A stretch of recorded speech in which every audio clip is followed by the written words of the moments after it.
Сайн байцгаана уу? Өнөөдөр системд хэрхэн цаг захиалах тухай 5 хүн зааварчилгаа өгье. Систем рүү нэвтэрч орсны дараа үзэсгэлэнгийн хуваар дэлгэц маань шууд автоматар харагдаж байна.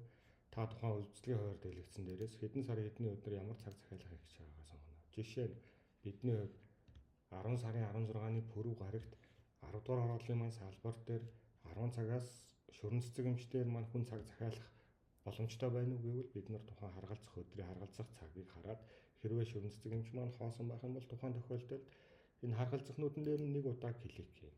Ингэсний дараа цаг захиалах дэлгэц маань солигдсон. Энд бид нар үйлчлүүлэгч хаах дэлгэц гарч ирнэ. Үйлчлүүлэгч хаах дэлгэцэнд бид нар утасны дугаар, овгны регистрийн дугаараар хаах боломжтой ч дийлэх тохиолдолд утасаар ирж байгаа хүнээс цаг захиалга авдаг тул утасны дугаараар нь хаагаад үзнэ.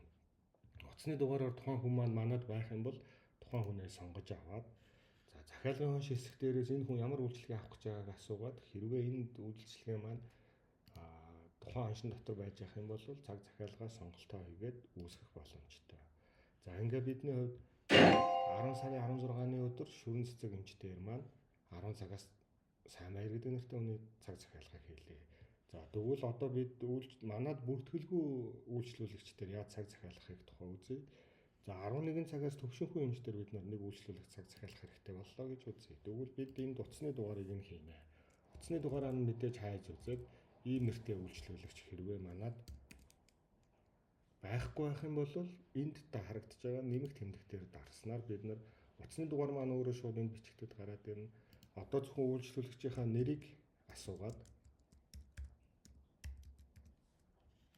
тухайн үйлчлүүлэгчээ эмчлүүлэгч үүсгэх гэдгээр эхлээд үүсгэж оруулна. Үүний дараа цаг захиалах үүсгэх товчоод орсноор сүүхбаатартай үйлчлүүлэгч маань бидний хувьд үүсчихэж байна гэж ойлгоно. За ингээд та бүхэндээ цаг захиалгын тухай зааварчилгаа өглөө. Таалагдсан гэж найдаж байна.